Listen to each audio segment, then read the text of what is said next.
What a wild weekend it was. I just got back from New York where I went to the Nintendo Switch 2 experience and got my hands on Switch 2 and was able to play games like Mario Kart World and Donkey Kong Bonanza. So today we're talking about everything that happened at the Switch 2 experience, what I saw, we're going to show videos, we're going to show gameplay, we're going to dive right into everything. So before we hop into that, hit that subscribe button and like this video so you guys kept up to date with everything going on with Nintendo Switch 2 here at Trentendo, and let's just dive right in.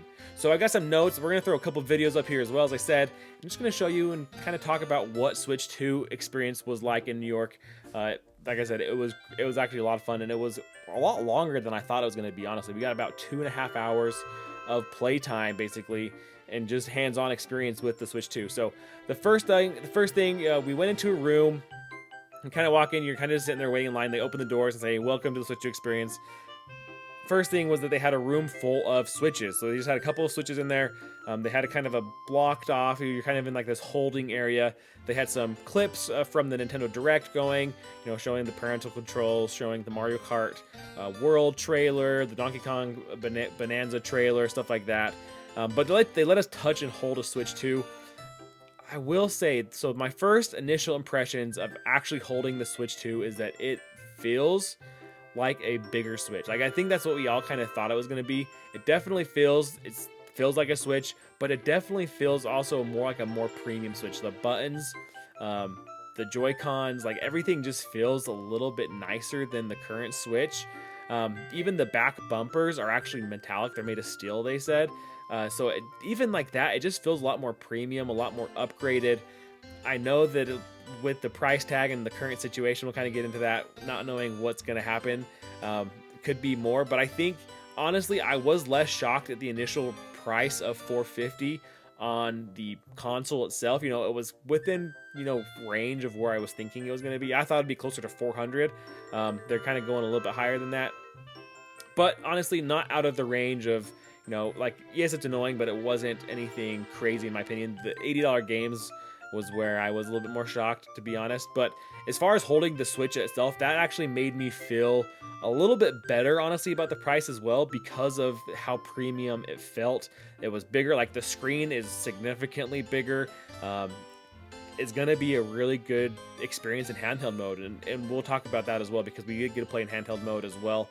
So it does feel a lot better. So after that, kind of like we were in there for like 15-20 minutes, just kind of like walking around. You can see some stuff. They had boxes of the Switch 2, all that jazz. We went into the next room, and that was where we got to play Mario Kart World. We got about 20 minutes with Mario Kart World. We played it in both handheld mode and in docked. I'm going to throw some videos up here for you guys to see what is happening. We went through like all the characters to try to see how many characters were in the game. I get the sense that this was not all of the characters. I feel like there's going to be something with unlockable characters. There's going to be something with more costumes. A lot of the characters we did see were actually just duplicates. Like we saw a couple Waluigi's, Mario, Bowser, then they were in costumes. So I get the sense there's going to be more costumes. I also get the sense that there's going to be more characters that are just unlocked. Mario Kart World's going to be huge. It's going to be massive, and I think that that's something that we're going to see. Also, with this game, we don't have the parts that we had in Mario Kart 8. We don't have to deal with, choosing your wheels, your what bike or what car you have, your glider, all of that. It's just you choose like the standard kart, the standard bike. They have a couple other options, so you're picking more of your vehicle rather than like customizing all the different pieces of it. So that's actually kind of nice in my opinion. I don't always like having to try to figure out which one was the best, and I think at some point, everyone's using the same things once you get onto online because it's the best. So I think it's gonna be a little bit more interesting to see what that looks like. But like I said, tons of options, tons of characters to choose from. Looking at the game as well, some of the cool things is they have like this rolling start. So when you go to the start line, all of the characters, all the cars are actually moving forward when they do the countdown. You're not just sitting there waiting for it like a drag race style. It's more like a NASCAR style. So you're driving and then hey, 3, 2, 1, go, and you all hit the gas hard. So that was really exciting. That was like a cool, unique thing that they did with it. The grinding on the rails was really cool. You kind of hop off, like hopping on and off, depending on how far away from you are from other rails. You can like jump from rail to rail. You get a boost when you do it, like when you hop off the rail. So that was really cool. So there was a ton of stuff. Looking at like just also then kind of diving into like what it looked like in handheld mode. Honestly, I know it's an LCD screen, and there was some concerns about, you know, oh, we had OLED Switch, now we're going back to an LCD screen. This LCD screen is a lot better than like the original Switch. So just looking at it, you know, it does, like, it feels vibrant, it feels bright. The screen is just being so much bigger, I think, also helps. And then it's in a better resolution. Like, I think it's at 1080p on handheld mode.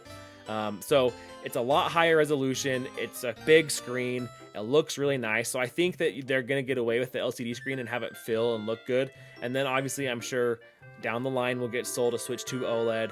It'll be $500 or more at this point, depending on tariffs and whatnot. So, but at the current state, the LCD screen does not concern me. I was a little bit nervous at first. Actually, after having my hands on it, definitely not a concern anymore.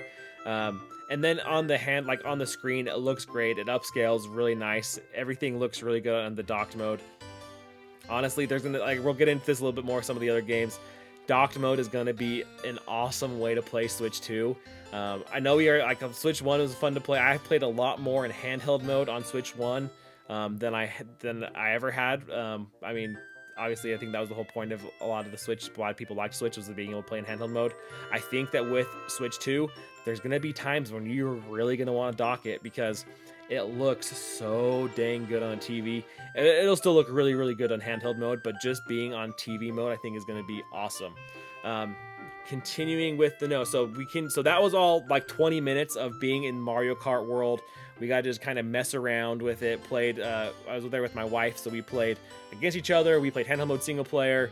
We got to do a ton of different stuff. Played a bunch of different courses. You play the point A to point B style course. There's no more circuits. I think it's gonna be fun. $80, like I said, though, that's kind of where it's like, really?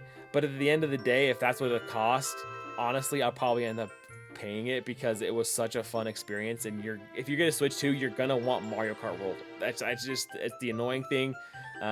Hopefully they continue, like, it'll be a bigger and better than even more than what they showed, which I imagine it will be, to make it worth that $80. But yeah, it is still a tough pill to swallow. So after we did that, we went to another room, and it was still Mario Kart at this point, but we did like the knockout mode. So they had us all, so there was like 48 people or so in there during our time period, and they had 2 games going of the knockout mode, where it's 24 on 24, or I guess it's 1-on-1 with 24 people, and you basically is last man standing. So it's pretty much for like battle royale for Mario Kart. So they have or think like an arcade mode as well, like, you know, where it's like you don't hit the time limit. Basically, if you don't finish the lap or whatever they've kind of deemed that portion of the course as the lap, if you don't finish within the top, I think the top 15, the top 10, the top 5, I can't remember exact breakdown, but if you don't finish, there's a cutoff line, if you don't finish above the cut line, you're done. And then it goes down to the last 3 and 4 and so on, and last man standing wins. So that was a lot of fun. I expect this to be a game that, if you can play with people around you, if you can connect a bunch of Switches together or play online with buddies and friends and, you know, do the voice chat through the chat mode or whatever, it's going to be a lot of fun. And I feel like this is going to be something we see played a lot. It's going to be a big game mode going forward, and it was crazy fun. Like, that was honestly the best part of playing Mario Kart World, was playing this knockout portion. It was just so much fun, and you're sitting there playing with people, and you see the person next to you, you see where they're at, you're screaming, everyone's yelling at each other. Like, it was just a really, really fun time. So that was a really quick portion, though. So once we did that, we were done with Mario Kart. So we had done a big chunk of Mario Kart between 20 minutes in the first room, going to the knockout stage room. Then we went upstairs, and this is where they kind of just let us go and play a ton of games. They had so many games available here that you could play. So you could play 6 games. They limited you to 6. You had a little card that you could go, there's a passport is basically what they called it, and you could go play a game. They marked you off, and if you played 6 games, by the end you'd get a cool swag item. We'll talk about that as well.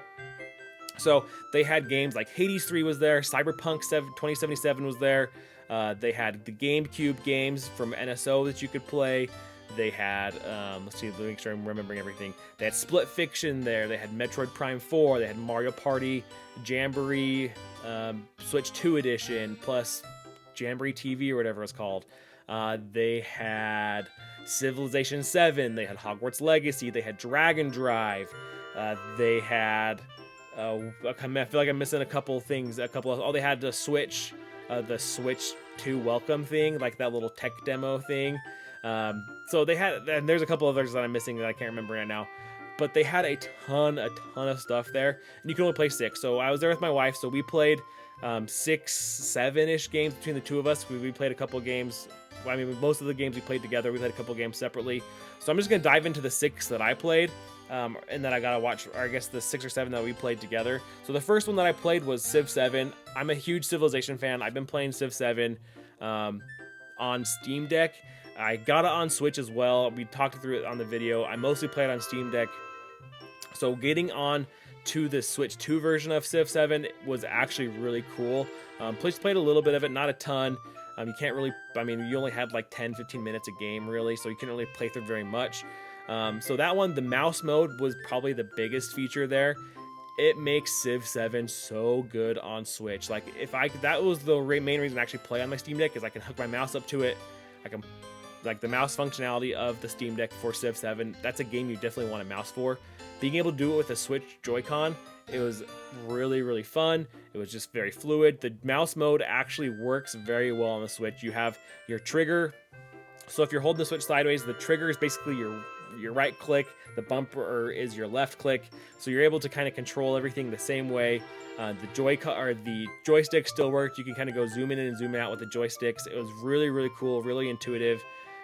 They actually, and the cool thing with Civ 7 as well, is they had the bigger map sizes were available. So there's a couple of things that are going to be enhancements and upgrades in addition to the mouse mode that makes Civ 7 more enjoyable on Nintendo Switch 2, which is going to be cool. Next up, we played Drag X Drive, the wheelchair basketball game.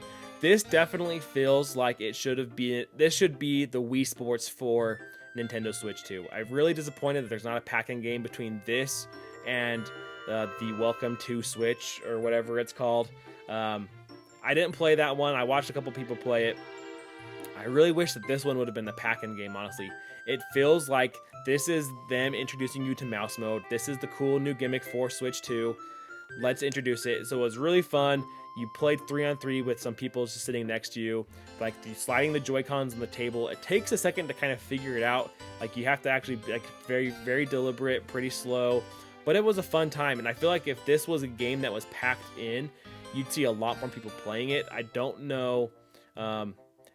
It feels like you have to be at a table, though. I don't know how you're going to play this game just sitting on the couch, like doing it on your lap. Maybe we had a table in front of us. It feels like this is going to be like a tabletop mode, or like bust out the table in front of the TV to play. It'll be interesting to see how this one does.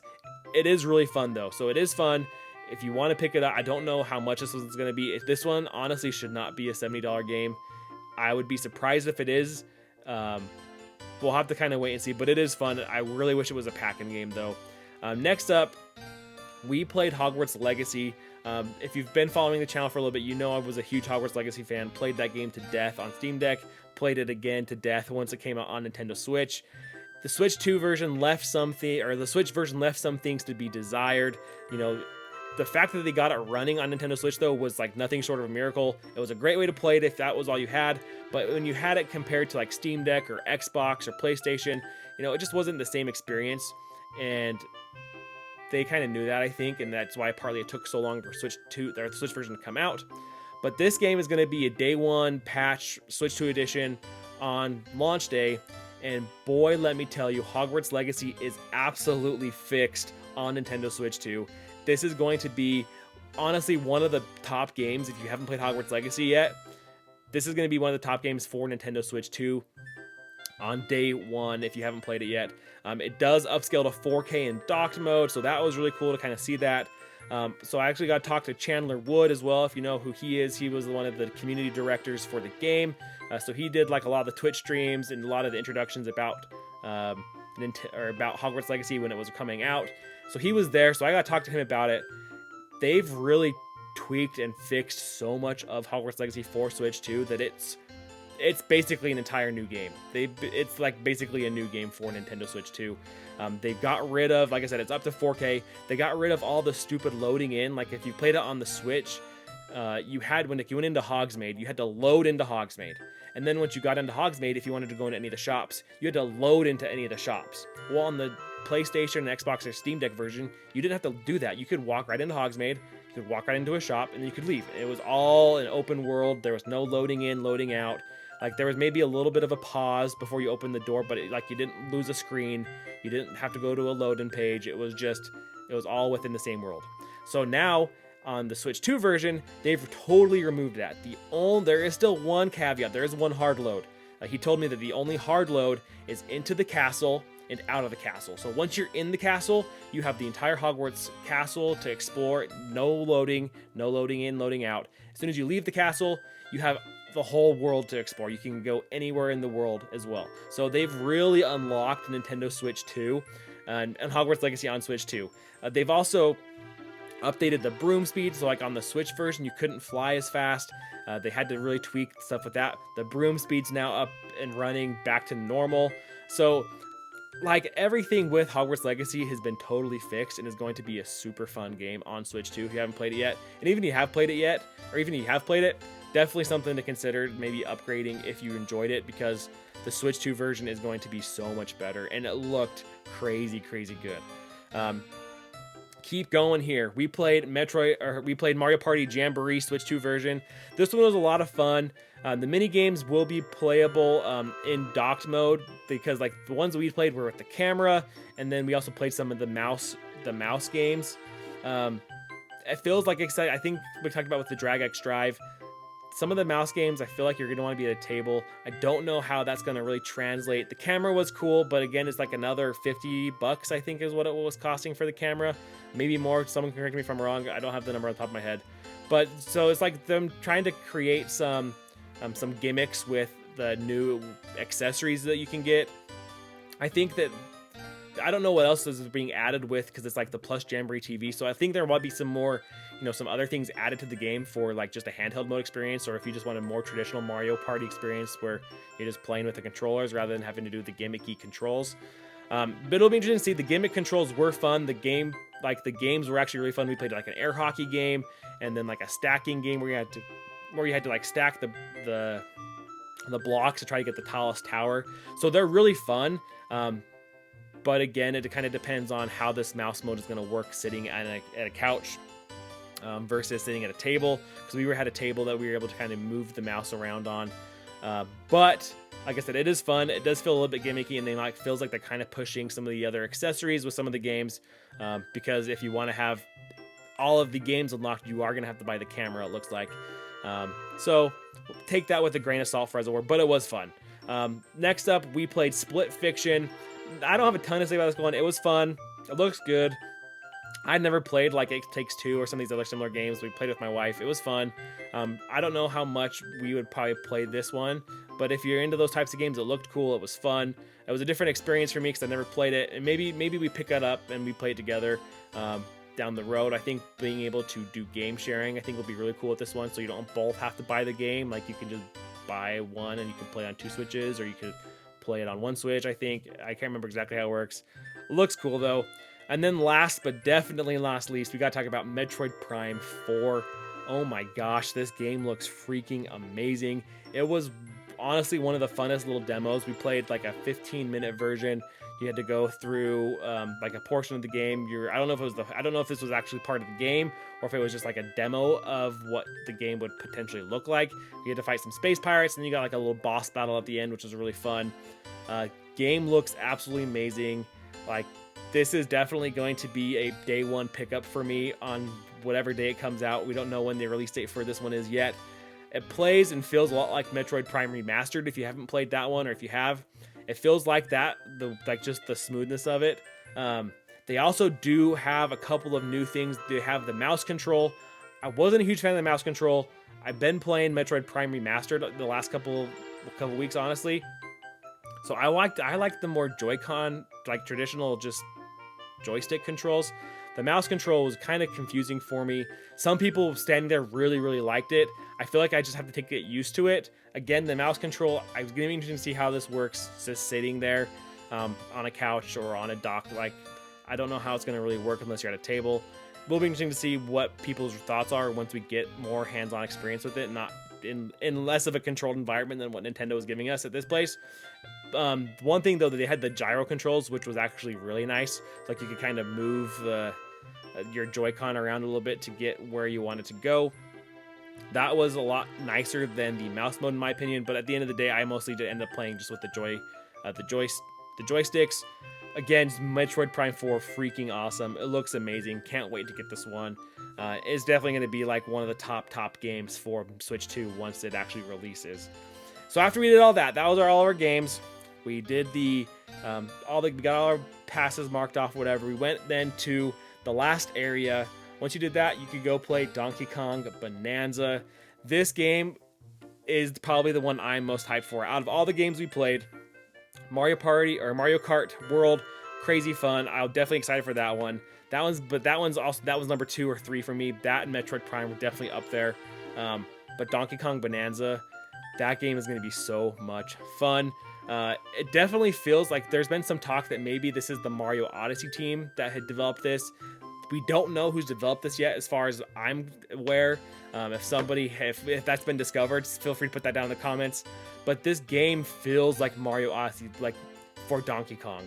So you're gonna run, like you open up in the mines, and so we were playing through the mines. You could basically it was pretty much the same area that they showed on the Treehouse Live. Like you could just bash through anything. Like you go to a wall, punch it open. Go to the ceiling, punch it open.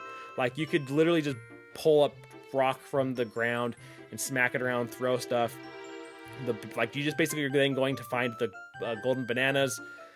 Felt like you're trying to find power moons on the Mario Odyssey. They're kind of just hidden everywhere. Like you get one, you can keep kind of exploring. Definitely super fun. It just feels like Mario. Like it's the 3D Mario or 3D Donkey Kong game that we've been waiting for since 64. It's definitely not going to be like 64. It's definitely going to be more like Mario Odyssey from what I've got to play. Crazy fun though. Definitely something that I think if I weren't able to get Switch 2 at launch, if I can't afford it, if the price goes up, if it's too hard to get a pre-order, whatever the case is, like if I have to wait till July and just get Donkey Kong, that's honestly probably not a bad idea. Like Mario Kart looks fun. I could wait on Mario Kart because that's really the only game that I want to play on day one that's brand new. I can continue to play Hogwarts Legacy. I can continue to play, these other. We have like all these cool games on Switch already.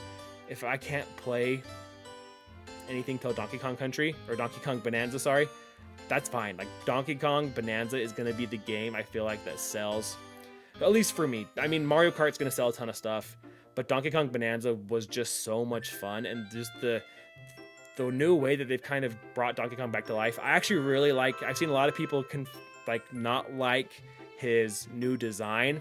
Honestly, the new design, I've loved it. He's way more expressive.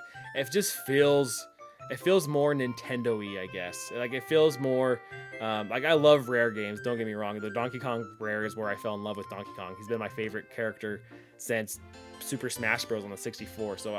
But just the way that he's designed and the way that he interacts and stuff in this new version of himself is crazy fun.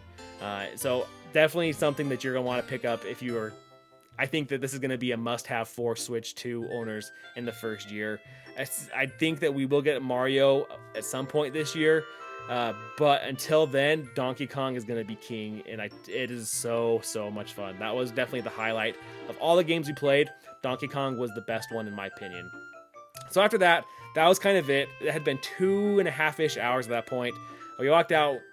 They gave us a cool Switch 2 backpack. I'll throw a picture up here so you guys can see. Then we walked out, and that was it. And that was the end of the experience. One thing that did actually happen while we were there was that was when I got the email. That's when I saw the report that the pre-orders were actually delayed, and we don't know when they're going to happen anymore. So at least at the time of this recording, we don't know when Switch 2 pre-orders are going to happen in the US. So that was like a kind of a real bummer while we were actually playing, because I remember looking at my wife and being like, I don't even know when we're going to pre-order this now. So like we're going through all this high of playing Switch 2 and having so much fun with it, and then it's like, oh, there's this uncertainty now. So At this point, though, we have to just kind of wait and see what happens. I am hopeful that we'll get to do pre-orders sooner than later, or at the very least, they'll figure it out so that we can at least purchase it on June 5th when we're supposed to. So fingers crossed all that kind of plays out, regardless of what side of the political aisle you sit. I think we all can agree that we just want Switch 2 to come out, and hopefully, that price is not going to go up any more than it already has, because I think we're already feeling the effects of a larger price on this system, and I don't want it to be any higher than that. So I hope you guys enjoyed this, though. Let me know in the comments what you saw that you've enjoyed. What are you most looking forward to with Nintendo Switch 2? What game? Is the Switch 2? Is it a game? Are you holding out because of the price stuff? I'd love to hear all those thoughts down below. Hope you enjoyed. Thanks again for watching, and until next time, catch you later.